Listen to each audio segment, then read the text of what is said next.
Hi friends, welcome to Lakshmi Home Kitchen. ಇವತ್ತಿನ ರೆಸಿಪಿಯಲ್ಲಿ ತುಂಬ ಟೇಸ್ಟಿಯಾಗಿರುವಂಥ ಫ್ರಾನ್ಸ್ ಫ್ರೈ ಮಾಡೋದು ಹೇಗೆ ಅಂತ ನೋಡೋಣ. ಫ್ರಾನ್ಸ್ನಿಂದ ನೀವು ಯಾವ ರೆಸಿಪಿ ಮಾಡಿದರೂ ಕೂಡ ತುಂಬ ಟೇಸ್ಟಿಯಾಗಿರುತ್ತೆ. ಅದರಲ್ಲೂ ನೀವು ಈ ಫ್ರಾನ್ಸ್ ಫ್ರೈನ ಮಾಡಿಕೊಂಡ್ರೆ ತುಂಬ ಟೇಸ್ಟಿಯಾಗಿರುತ್ತೆ. ಸೊ ಒಂದ್ಸಲ ಮಾಡಿಕೊಂಡ್ರೆ ಪದೇ ಮಾಡಿ ತಿಂತೀರಾ, ಅಷ್ಟು ರುಚಿಯಾಗಿರುತ್ತೆ. ಸೊ ಫ್ರಾನ್ಸ್ ಫ್ರೈ ಮಾಡೋದು ಹೇಗೆ ಅಂತ ನೋಡೋದಕ್ಕಿಂತ ಮುಂಚೆ ನಮ್ಮ ಚಾನಲ್ನ ಯಾರಾದರೂ ಹೊಸದಾಗಿ ನೋಡ್ತಾ ಇದ್ರೆ ದಯವಿಟ್ಟು ಸಬ್ಸ್ಕ್ರೈಬ್ ಮಾಡ್ಕೊಳ್ಳಿ. ಹಾಗೆ ಪಕ್ಕದಲ್ಲಿರುವ ಬೆಲ್ ಐಕಾನ್ ಒತ್ತಿ, ಆಗ ನಾವು ಹಾಕೋ ಪ್ರತಿಯೊಂದು ವಿಡಿಯೋನು ನೋಟಿಫಿಕೇಷನಲ್ಲಿ ಬಂದು ತಲುಪುತ್ತೆ. ಹಾಗೆ ವಿಡಿಯೋ ಇಷ್ಟ ಆದರೆ ದಯವಿಟ್ಟು ಲೈಕ್ ಮಾಡಿ. ಹಾಗೆ ವಿಡಿಯೋನ ನಿಮ್ಮ ಫ್ಯಾಮಿಲಿ ಫ್ರೆಂಡ್ಸ್ಗೆಲ್ಲ ಶೇರ್ ಮಾಡಿ. ಹಾಗೆ ವಿಡಿಯೋನ ಸ್ಕಿಪ್ ಮಾಡದೆ ಕೊನೆವರೆಗೂ ನೋಡಿ. ಬನ್ನಿ, ಹಾಗಾದರೆ ತುಂಬ ರುಚಿಯಾದಂಥ ಫ್ರಾನ್ಸ್ ಫ್ರೈ ಮಾಡೋದು ಹೇಗೆ ಅಂತ ನೋಡ್ಕೊಂಬರೋಣ. ಮೊದಲಿಗೆ ಇಲ್ಲಿ ನಾನು ಫ್ರಾನ್ಸ್ ಫ್ರೈ ಮಾಡ್ಕೊಳ್ಳೋದಕ್ಕೆ ಒಂದು ಅರ್ಧ kg ಫ್ರಾನ್ಸ್ನ ನೀಟಾಗಿ ಕ್ಲೀನ್ ಮಾಡಿಬಿಟ್ಟು ಒಂದು 2-3 ಸಲ ಚೆನ್ನಾಗಿ ವಾಶ್ ಮಾಡಿ ಒಂದು ಬೌಲ್ನಲ್ಲಿ ಹಾಕಿ ಇಟ್ಕೊಂಡಿದ್ದೀನಿ. ಸೊ ನೀರೆಲ್ಲ ನೀಟಾಗಿ ತೆಗಿಬೇಕು, ಒಂದು ಸ್ವಲ್ಪನೂ ನೀರು ಇರಬಾರ್ದು. ಸೊ ಈಗ ಇದಕ್ಕೆ ನಾವು ಒಂದು 1/4 ಟೇಬಲ್ ಸ್ಪೂನಷ್ಟು ಅರಿಶಿನದ ಪೌಡ್ರನ್ನ ಹಾಕ್ಕೊಳ್ಳೋಣ. ಹಾಗೆ 1.5 ಟೇಬಲ್ ಸ್ಪೂನಷ್ಟು ರೆಡ್ ಚಿಲ್ಲಿ ಪೌಡ್ರನ್ನ ಹಾಕ್ಕೊಳ್ಳೋಣ. ರೆಡ್ ಚಿಲ್ಲಿ ಪೌಡ್ರು ನಿಮಗೆ ಖಾರಕ್ಕೆ ತಕ್ಕಂಗೆ ಜಾಸ್ತಿ ಕಮ್ಮಿ ಮಾಡಿ ಹಾಕ್ಕೊಳ್ಬೋದು. ಹಾಗೆ ಒಂದು ಅರ್ಧ ಟೇಬಲ್ ಸ್ಪೂನಷ್ಟು ಧನಿಯಾ ಪೌಡ್ರನ್ನ ಹಾಕ್ಕೊಳ್ಳೋಣ. ಧನಿಯಾ ಪೌಡ್ರ್ ಜಾಸ್ತಿ ಹಾಕೋದು ಬೇಡ. ಧನಿಯಾ ಪೌಡ್ರ್ ಜಾಸ್ತಿ ಹಾಕ್ಕೊಂಡ್ರೆ ನಿಮಗೆ ಧನಿಯಾದ ಸ್ಮೆಲ್ಲೇ ಬರುತ್ತೆ. ಸೊ ಹಾಗಾಗಿ ಒಂದು ಸ್ವಲ್ಪ ಕಮ್ಮಿಯಾಗಿ ಹಾಕ್ಕೊಳ್ಳೋಣ. ಹಾಗೆ 1 ಟೇಬಲ್ ಸ್ಪೂನಷ್ಟು ಅಕ್ಕಿ ಹಿಟ್ಟನ್ನ ಹಾಕ್ಕೊಳ್ತಾ ಇದ್ದೀನಿ. ಅಕ್ಕಿ ಹಿಟ್ಟು ಆಪ್ಷನಲ್ಲು, ಬೇಕು ಅಂದರೆ ಹಾಕೊಬೋದು, ಇಲ್ಲಾಂದರೆ ಸ್ಕಿಪ್ ಮಾಡ್ಕೊಬೋದು. ಅಕ್ಕಿ ಹಿಟ್ಟು ಹಾಕೋದ್ರಿಂದ ಫ್ರಾನ್ಸ್ನಲ್ಲಿ ಮಸಾಲ ನೀಟಾಗಿ ಇಟ್ಕೊಳ್ಳುತ್ತೆ. ಹಾಗೆ ಟೇಸ್ಟ್ಗೆ ಉಪ್ಪು ಹಾಕ್ಕೊಂಡು ಇದನ್ನ ಚೆನ್ನಾಗಿ ಮಿಕ್ಸ್ ಮಾಡ್ಕೊಳ್ಳೋಣ.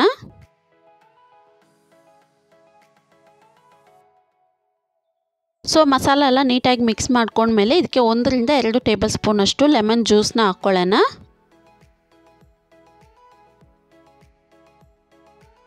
ಸೊ ಲೆಮನ್ ಜ್ಯೂಸೆಲ್ಲ ಹಾಕೊಂಡ್ಮೇಲೆ ಇದಕ್ಕೆ ಒಂದು ಸ್ವಲ್ಪ ಕರಿಬೇವು ಸೊಪ್ಪು ಹಾಕ್ಕೊಳ್ಳೋಣ. ಕರಿಬೇವು ಸೊಪ್ಪು ಬೇಕು ಅಂದರೆ ಕಟ್ ಮಾಡಿ ಕೂಡ ಹಾಕ್ಕೊಳ್ಬೋದು.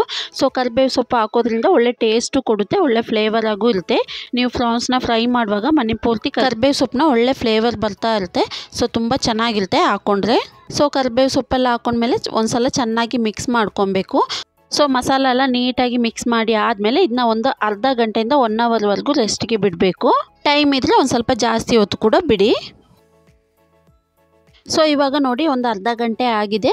ಅರ್ಧ ಗಂಟೆ ಆದಮೇಲೆ ಸ್ಟವ್ನಲ್ಲಿ ಒಂದು ಪ್ಯಾನ್ನ ಇಟ್ಕೊಂಡಿದ್ದೀನಿ. ಆ ಪ್ಯಾನ್ಗೆ ಒಂದು ಸ್ವಲ್ಪ ಎಣ್ಣೆನ ಹಾಕ್ಕೊಳ್ತಾ ಇದ್ದೀನಿ. ನೀವು ಬೇಕಂದರೆ ಫ್ರಾನ್ಸ್ ಫ್ರೈನ ಬೇಕಂದರೆ ತುಪ್ಪದಲ್ಲಿ ಕೂಡ ಮಾಡ್ಕೊಬೋದು. ತುಪ್ಪದಲ್ಲಿ ಮಾಡಿಕೊಂಡ್ರೆ ತುಂಬ ಚೆನ್ನಾಗಿರುತ್ತೆ. ಸೊ ಪ್ಯಾನ್ ಬಿಸಿ ಆಗ್ತಾ ಇದ್ದಂಗೆ ಒಂದು ಸ್ವಲ್ಪ ಎಣ್ಣೆ ಹಾಕ್ಬಿಟ್ಟು 1 ಟೇಬಲ್ ಸ್ಪೂನಷ್ಟು ಸೋಂಪನ್ನ ಹಾಕ್ಕೊಳ್ಳೋಣ.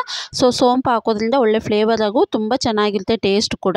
ಸೊ ಸೋಂಪೆಲ್ಲ ಹಾಕೊಂಡ್ಮೇಲೆ ನಾವು ಮ್ಯಾರಿನೇಟ್ ಮಾಡಿ ತೆಗೆದಿಟ್ಟಿದ್ವಲ್ಲ ಫ್ರಾನ್ಸ್, ಅದನ್ನ ನೀಟಾಗಿ ಪ್ಯಾನ್ನಲ್ಲಿ ಹಾಕ್ಕೊಳ್ಳೋಣ. ಸೊ ಪ್ಯಾನ್ನಲ್ಲಿ ಫ್ರಾನ್ಸ್ ಎಲ್ಲ ಮೇಲೆ ಇದನ್ನ ನಾವು ಒಂದು ಮೀಡಿಯಂ ಫ್ಲೇಮ್ ಇಟ್ಕೊಂಡು ಚೆನ್ನಾಗಿ ಫ್ರೈ ಮಾಡ್ಕೊಬೇಕು. ಒಂದು ಕಡೆ ಚೆನ್ನಾಗಿ ಫ್ರೈ ಆಗ್ತಾ ಇದ್ದಂಗೆ ತಿರುವಿ ಬಿಟ್ಕೊಂಡು ಆಚೆ ಕಡೆ ಕೂಡ ನೀಟಾಗಿ ಫ್ರೈ ಮಾಡ್ಕೊಬೇಕು.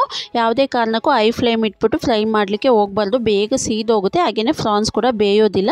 ಸೊ ಹಾಗಾಗಿ ಮೀಡಿಯಂ ಫ್ಲೇಮ್ ಇಟ್ಕೊಂಡು ನೀಟಾಗಿ ಫ್ರೈ ಮಾಡಿ ತಗೊಳ್ಳೋಣ. ಸೊ ತಿರುವಿ ಬಿಟ್ಟು ನೀಟಾಗಿ ಫ್ರೈ ಮಾಡ್ಕೊಬೇಕು. ಸೊ ದೊಡ್ಡವರಿಂದ ಚಿಕ್ಕ ಮಕ್ಕಳವರೆಗೂ ಎಲ್ಲರಿಗೂ ಫ್ರಾನ್ಸ್ ಅಂದರೆ ತುಂಬ ಇಷ್ಟ. ಸೊ ಫ್ರಾನ್ಸಿಂದ ತುಂಬ ರೆಸಿಪಿಗಳನ್ನ ಮಾಡ್ಬೋದು. ಆಲ್ರೆಡಿ ನಮ್ಮ ಚಾನಲ್ನಲ್ಲಿ ತುಂಬ ಫ್ರಾನ್ಸ್ ರೆಸಿಪಿಗಳನ್ನ ಹಾಕಿದ್ದೀನಿ. ಬೇಕು ಅನ್ನೋರು ನಮ್ಮ ಚಾನಲ್ನಲ್ಲಿ ವೀಡಿಯೋದೊಳಗೆ ಹೋಗಿ ಚೆಕ್ ಮಾಡ್ಕೊಬೋದು. ಇಲ್ಲಾಂದರೆ ಕಮೆಂಟ್ನಲ್ಲಿ ತಿಳಿಸಿದ್ರೆ ನಾನು ಡಿಸ್ಕ್ರಿಪ್ಷನ್ ಬಾಕ್ಸ್ನಲ್ಲಿ ಹಾಕ್ತೀನಿ. ಸೊ ನೋಡಿ, ಚೆನ್ನಾಗಿ 2 ಕಡೆನೂ ತಿರುವಿ ಬಿಟ್ಟು ಚೆನ್ನಾಗಿ ಫ್ರೈ ಮಾಡ್ಕೊಂಡಿದ್ದೀನಿ ಫ್ರಾನ್ಸ್ನ. ಇವಾಗ ಫ್ರಾನ್ಸ್ ಫ್ರೈ ತುಂಬ ಚೆನ್ನಾಗಿ ರೆಡಿಯಾಗಿದೆ ನೋಡಿ. ಸೊ ಈ ರೀತಿಯಾಗಿ ನೀವು ಕಮ್ಮಿ ಇಂಗ್ರೀಡಿಯೆಂಟ್ಸ್ ಇಟ್ಕೊಂಡು ತುಂಬ ಟೇಸ್ಟಿಯಾದಂಥ ಫ್ರಾನ್ಸ್ ಫ್ರೈನ ಮನೆಯಲ್ಲೇ ಆರಾಮಾಗಿ ಮಾಡ್ಕೊಬೋದು. ಸೊ ಇನ್ಮೇಲೆ ರೆಸ್ಟೋರೆಂಟ್ಗೆ ಹೋಗಿ ತಿನ್ನುವ ಅವಶ್ಯಕತೆಯೇ ಇಲ್ಲ, ಆರಾಮಾಗಿ ಮನೆಯಲ್ಲೇ ಮಾಡ್ಕೊಬೋದು. ಸೊ ನೀವು ಕೂಡ ಮನೆಯಲ್ಲಿ ಮಾಡಿ ಹೇಗಿದೆ ಅಂತ ಕಮೆಂಟ್ನಲ್ಲಿ ತಿಳಿಸಿ. ಹಾಗೆ ವಿಡಿಯೋ ಇಷ್ಟ ಆದರೆ ದಯವಿಟ್ಟು ಲೈಕ್ ಮಾಡಿ. ಹಾಗೆ ನಿಮ್ಮ ಫ್ಯಾಮಿಲಿ ಫ್ರೆಂಡ್ಸ್ಗೆಲ್ಲ ಶೇರ್ ಮಾಡಿ ವಿಡಿಯೋನ. ಹಾಗೆ ನಮ್ಮ ಚಾನಲ್ನ ಯಾರಾದರೂ ಹೊಸದಾಗಿ ನೋಡ್ತಾ ಇದ್ದರೆ ದಯವಿಟ್ಟು ಸಬ್ಸ್ಕ್ರೈಬ್ ಮಾಡ್ಕೊಳ್ಳಿ. ಹಾಗೆ ಪಕ್ಕದಲ್ಲಿರುವ ಬೆಲ್ ಐಕಾನ್ ಒತ್ತಿ, ಆಗ ನಾವು ಯಾವಾಗೆಲ್ಲ ಹೊಸ ವೀಡಿಯೋಸ್ ಹಾಕ್ತೀವೋ ನಿಮಗೆ ಆವಾಗಿಂದಾಗಲೇ ನೋಟಿಫಿಕೇಷನಲ್ಲಿ ಬಂದು ತಲುಪುತ್ತೆ. ನೀವು ಆವಾಗಿಂದಾಗಲೇ ನೋಡ್ಕೊಬೋದು. ಸೊ ಮತ್ತೆ ಇನ್ನೊಂದು ಹೊಸ ರೆಸಿಪಿಯೊಂದಿಗೆ ಮತ್ತೆ ಭೇಟಿ ಆಗ್ತೀನಿ. Thank you for watching.